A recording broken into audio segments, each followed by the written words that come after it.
Allora, rieccoci qua. Presidente Gabriel, riprendiamo la domanda che le aveva posto, la provocazione domanda, il nostro consigliere Somariva. Formazione nell'ambito e nel settore della moda, perché non è facile cimentarsi in questo settore. Alcuni si buttano, no, come palliativo, cioè, però in realtà per riuscire poi...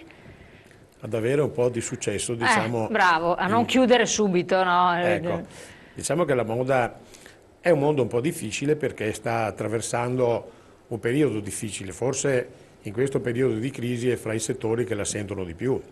In effetti quando un negozio apre, due chiudono, quindi il rapporto non è esattamente. Quindi io credo che la partita la vincono sempre i migliori, i più bravi, i più preparati, per cui anche approcciarsi al mondo della moda lo si deve fare con una certa cultura, con una certa formazione che in Confcommercio siamo anche in grado di dare.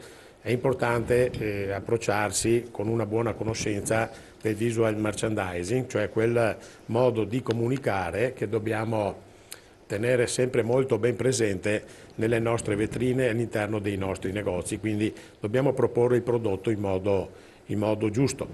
Ecco, noi al proposito in Confcommercio, Confederazione Moda Italia, abbiamo appena attivato un'attività formativa importante che si chiama Vendere alle diverse culture del fashion.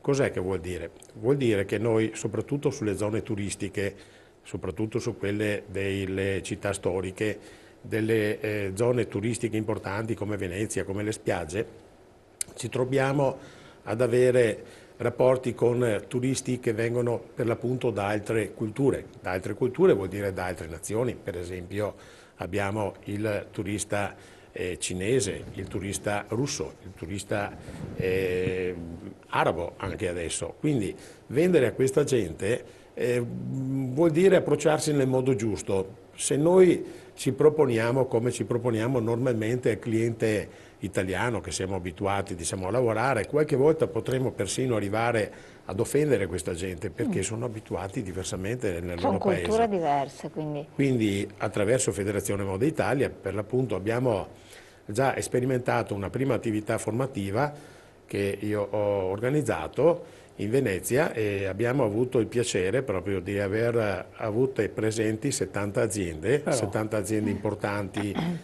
che vendono abbigliamento diciamo importante, anche di Griff, che hanno colto appunto in questa attività formativa un senso giusto e ci hanno infatti chiesto di fare attività specifica nelle proprie aziende con attività formativa nell'azienda stessa per preparare in modo specifico il personale dove ce n'è bisogno e necessità.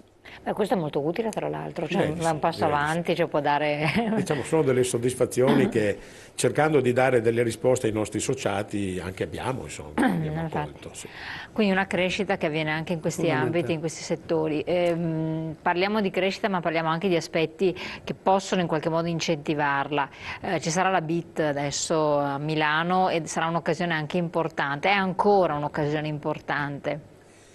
Sì, confidiamo che lo sia, è una BIT diversa da quella che abbiamo conosciuto nei decenni precedenti. Una BIT che non ha più... la Borsa Internazionale del Turismo, sì, ecco, però fino a 2 anni fa alla BIT andavano anche i consumatori, i turisti. Adesso invece da 2 anni e quest'anno in maniera più professionale ci sarà solo un incontro tra chi vende il turismo e chi lo compra ma è organizzato per comprarlo, cioè i cosiddetti tour operator, le grandi agenzie di viaggio. Quindi è un salone ormai professionale riservato ai professionisti, il che significa che l'offerta italiana è messa a dura prova, perché è vero che abbiamo il patrimonio più bello del mondo, è vero che abbiamo le Dolomiti in Veneto, però è vero che abbiamo Venezia, posto. Però bisogna vedere e ragionare come Gabriel ci ha ricordato di ragionare, cioè bisogna intercettare i fabbisogni diversi da turista a turista e trovare un prodotto che li soddisfi. Ecco, questa fa parte della tecnicalità, bisogna studiare, bisogna andare a scuola e noi approfittiamo la BIT come Confcommercio Veneto per presentare un progetto sull'enogastronomia, cioè sul turismo cosiddetto esperienziale. Sappiamo che da maggio a fine ottobre durante l'Expo dovrebbero arrivare, dicono, 10, 15, 20 milioni di visitatori. Sappiamo che questi visitatori si fermano un giorno e mezzo all'Expo.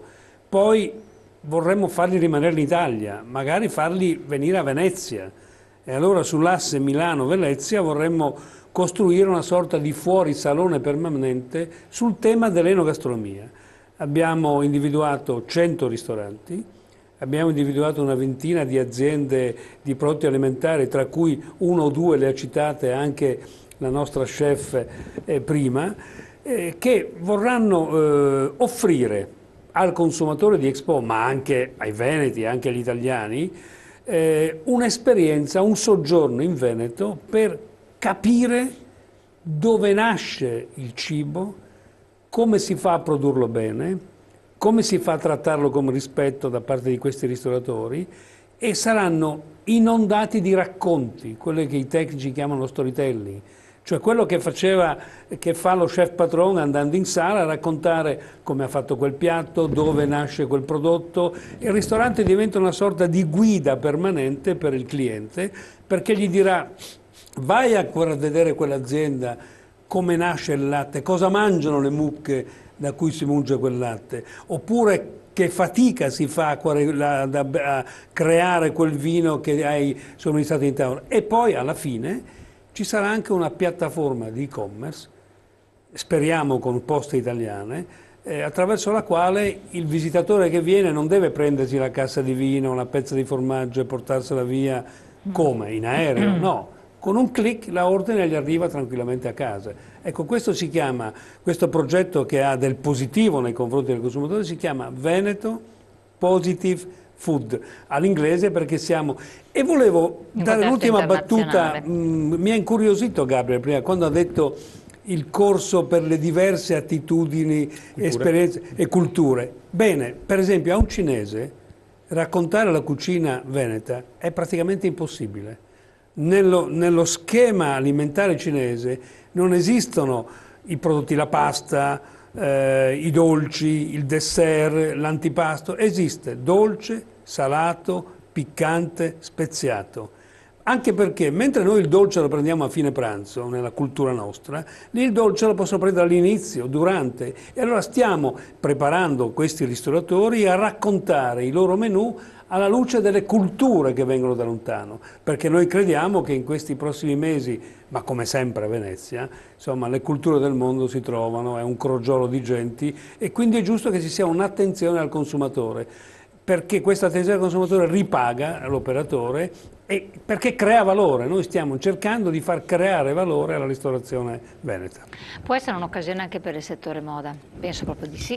Questa qua al di là, vabbè, abbiamo detto la prossima borsa del turismo, che è un'occasione per tenere fermi certi pilastri, però la prossima esposizione internazionale, Expo. Sì, Expo ci vede presenti sicuramente, diciamo, in ambito organizzativo nell'area, diciamo, milanese, ma con voglia di espandere, diciamo, anche nel nostro territorio, come diceva l'amico Somariva, di quelle che sono le opportunità che può portare l'Expo, diciamo, nel nostro territorio, anche in ambito turistico. Ma io pensavo anche al settore moda, perché magari è ovvio che il visitatore poi qualcosa compra, no? Il prodotto italiano è di appeal. Bisogna che però che gli operatori siano preparati anche a fare un'offerta che sia allettante, più allettante di quello che può essere stato in passato, no? Sì, certo, noi attraverso i nostri negozi, punti di riferimento anche dei brand, abbiamo un progetto per cui ci sarà un'offerta particolare riferita anche all'Expo per cogliere quelli che sono gli aspetti positivi, diciamo, che offre l'Expo. Inoltre direi che abbiamo in atto un progetto anche per Venezia, che si chiama Venice Fashion Night, che va a collegare quello che è il rapporto, diciamo, fra il pubblico esercizio e le modelle, quindi la moda, la fotografia, il collegamento, diciamo, al sistema mediatico di distribuzione, quindi e-commerce, quindi un rilancio che anche qui può essere collegato ancora con l'Expo. Ci stiamo lavorando per spostare da Venezia, che è stata un'esperienza comunque molto positiva, ha coinvolto, diciamo, verso fine anno una 25-30 aziende nell'ambito alberghiero, diciamo, della ristorazione, dei bar, e per cui c'è stata questa commistione, diciamo, di interesse verso il consumatore che ha portato un esito molto positivo. Lo vorremmo trasferire anche nelle città storiche, nelle città storiche della nostra regione. Ah, quindi un progetto anche articolato, non è una cosa da poco, cioè che va oltre l'Expo, quindi questo è Sì, questo qua coglie il momento dell'Expo, ma va anche oltre, ovviamente. Cerchiamo di evolverci sempre in un mondo che cambia in continuazione, perché il commercio diciamo di 6 mesi in 6 mesi cambia, esatto. dobbiamo È un essere messaggio sempre che deve presenti. entrare in alcuni che magari tendono a rincorrere, no, la situazione e a subirla invece che affrontarla in un certo modo costruttivo. Certo, in effetti noi adesso stiamo cogliendo l'aspetto non molto positivo, che è quello del calo dei centri storici in un mercato che si rivolge, diciamo, verso l'esterno della cintura delle nostre città, quindi verso la grande distribuzione, verso gli outlet, eccetera. Ma anche qui stiamo notando che c'è un inizio di flessione. Quello che sta invece evolvendosi in positivo, che sta guadagnando, diciamo, quote di mercato, è e-commerce, e quindi il commercio, diciamo, utilizzando gli strumenti informatici. Quindi anche qui cerchiamo di essere presenti, di creare questa cultura e anche formazione. Quello che diciamo noi, lo facciamo sui ristoranti, ma va bene anche per negli altri negozi di gastronomia o di moda, è che i negozianti dei centri storici dicono che i consumatori fanno una passeggiata nel centro storico, guardano i capi e poi li vanno a acquistare o nei centri commerciali o negli outlet oppure con l'e-commerce.